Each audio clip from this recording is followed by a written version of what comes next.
తెనాలిలోని నాజర్పేటలో గల NVR convention హాల్లో Telugu Desam party Tenali నియోజకవర్గ మినీ మహానాడు జరిగింది.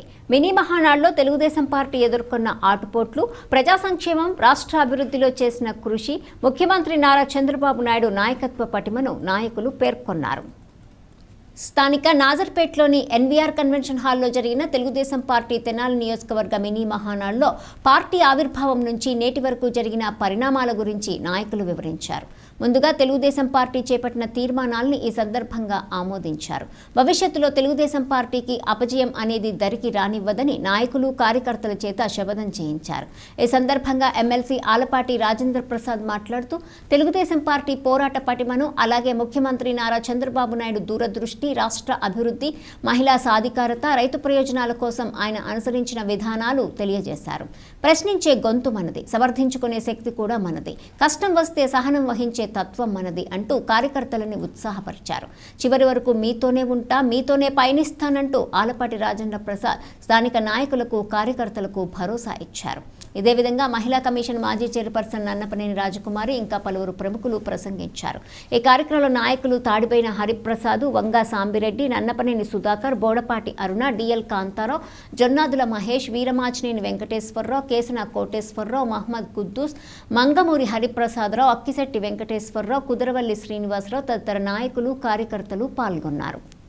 ఆయన ఏ పాత్ర పోషించినా ఆ పాత్రకి జీవం పోసినటువంటి వ్యక్తి అన్న నందమూరి తారక రామారావు. దేవుడు పాత్ర పోషిస్తే దేవుడు ఇట్లా ఉంటాడనో, రైతు పాత్ర పోషిస్తే ఇదే రైతు అయితే ఇట్లాగే ఉంటాడనో, లేకపోతే ఒక పేదవాడి పాత్ర పోషిస్తే పేదరికాన్ని మనకి జీవం పోసినట్టుగా అద్దంలో చూపించినటువంటి నాయకుడు మన నాయకుడు నందమూరి తారక రామారావు. 60 సంవత్సరాల తర్వాత ఆయన జీవితంలో ఏ రకమైనటువంటి పాత్రలు పోషించాడో ఆ పాత్రలతో పాటు ఈ సమాజానికి ఏది అవసరమో గుర్తించి ఆయన పాలన 7 సంవత్సరాలైనా 37 సంవత్సరాలు ఏది చేయలేనటువంటి కాంగ్రెస్ పార్టీ సుదీర్ఘకాలం ఈ రాష్ట్రాన్ని, ఈ దేశాన్ని ఏలిన సందర్భం. ఎందుకంటే మనం క్రమశిక్షణతో ఉండే వ్యక్తులం, పనిచేసే వ్యక్తులం, సహాయం చేసే వ్యక్తులం, సహాయపడగలిగిన ధైర్యం, స్థాయిలో ఉన్నటువంటి వ్యక్తిత్వం కలిగి ఉన్నటువంటి కార్యకర్తలు మీ అందరూ కూడా అని చెప్పి ఈ సందర్భాన్ని మనం చేస్తాం.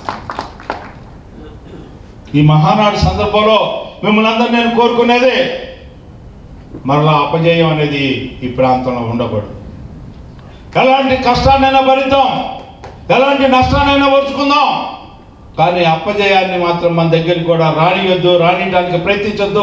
అలాంటి ఆలోచనలు ఎక్కడ పుణికిపుచ్చుకోకూడదు అని చెప్పి శపథం చేయాలి ఈ మహానాడులో అని చెప్పి నేను మీ అందరినీ కోరుతా ఉన్నాను. ఎందుకంటే మీ అందరి యొక్క వ్యక్తిత్వం గురించి నాకు తెలుసు, మీ అందరి యొక్క శక్తి సమర్థతల గురించి నాకు తెలుసు. అలాంటి సంపదకి ఎలాంటి విఘాతం కలగకూడదని చెప్పి నా భావన అని చెప్పి మీ అందరికీ మనం చేస్తా ఉన్నాం. ఆ రకమైన ఆలోచనతో ఈనాడు మనకు ఏదైతే ప్రవేశపెట్టిన తీర్మానాలు ఉన్నాయో ఆ తీర్మానాలన్నింటినీ ముక్తకంఠంతో ఆమోదిస్తూ మీ అందరూ చప్పట్ల ద్వారా హర్షధ్వానాలు తెలియజేయాలని చెప్పి కోరుకుంటూ మిమ్మల్ని అందరినీ ఒక్కటే కోరుకుంటా ఉన్నా, మీకోసం ఎప్పుడు ఎల్లవేళలా మీతోనే ఉంటా, మీతోనే జీవిస్తా,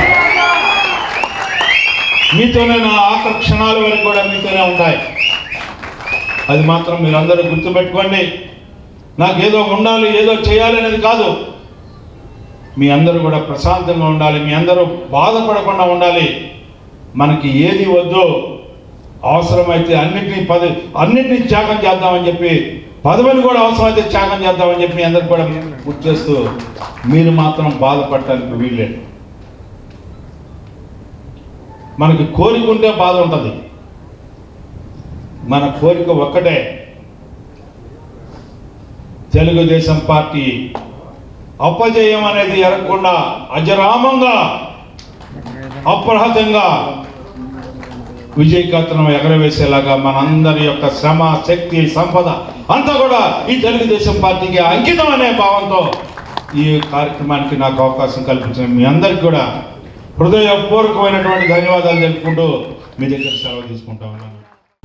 మన యొక్క ఆత్మామానం, ఆత్మగౌరవం ఢిల్లీ నడివీధిలో తాకట్టు పెడుతున్నప్పుడు గల్లీ గల్లీకి తిరిగి మనం చెప్పాలి, ఈ కాంగ్రెస్ పార్టీ ఢిల్లీ వాళ్ళ పెత్తనం కాదు, మనమే పరిపాలన చేసుకుందాం.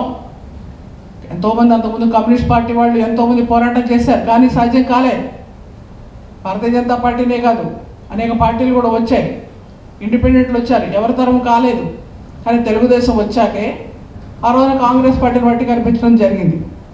ఆ విధంగా ధైర్యంగా ముందుకు అడుగులు వేసినటువంటి ఎన్టీఆర్ గారు ఏదైతే తెలుగుదేశం పార్టీ పెట్టారో, ఏ పరిస్థితుల్లో పెట్టారు, ఎందుకు పెట్టారు, దేనికోసం పెట్టారు, అది ఎవరికి లాభం అయింది అనేది మనం ఆలోచిస్తే, ఒకప్పుడు గ్రామీణ ప్రాంతాలు ఎలా ఉండే, ఇవాళ ఎలా ఉన్నాయి, ఒకప్పుడు రోడ్లు ఎలా ఉన్నాయి, ఇవాళ ఎలా ఉన్నాయి, ఎక్కడ దాకా ఎందుకండి, అంత చేస్తే శ్రమదానం అని, నీరు మీరు అని, లేకపోతే రైతు బజార్లని, డ్వాక్రా మహిళలని ముఖ్యమంత్రిగా ఉన్నప్పుడు ఆయన ఏం చేశారు, అప్పుడు ఆ తర్వాత ముఖ్యమంత్రిగా ఉన్నప్పుడు హైదరాబాద్లో హైటెక్ సిటీ నిర్మాణాలు అవన్నీ ఎట్లా చేశారు, ఆ తర్వాత ముఖ్యమంత్రిగా ఉన్నప్పుడు కట్టుబట్టలతో మనం రాష్ట్రం ఎడగొడితే ఎక్కడికి వచ్చాం మనం, ఇవన్నీ మనం చెప్పుకోవాల్సిన అవసరం ఉంది మహానాడులో.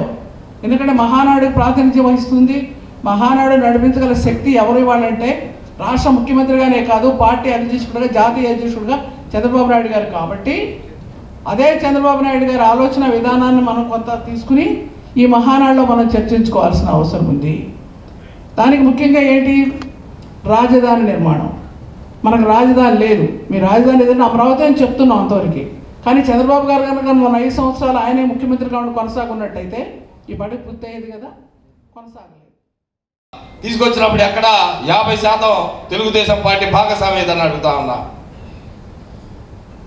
ఇవాళ కూడా దరిదాపుగా 10 నెలలు, 11 నెలలకు అందరం అవుట్సోర్సింగ్ ఉద్యోగాల్లో కానీ, ప్రాంతిక క్షేత్రస్థాయిలో ఉన్నటువంటి చిన్న చేతగా నామినేటెడ్ పోస్టు కానీ ఎక్కడ అవకాశం కల్పించారని అడుగుతున్నా.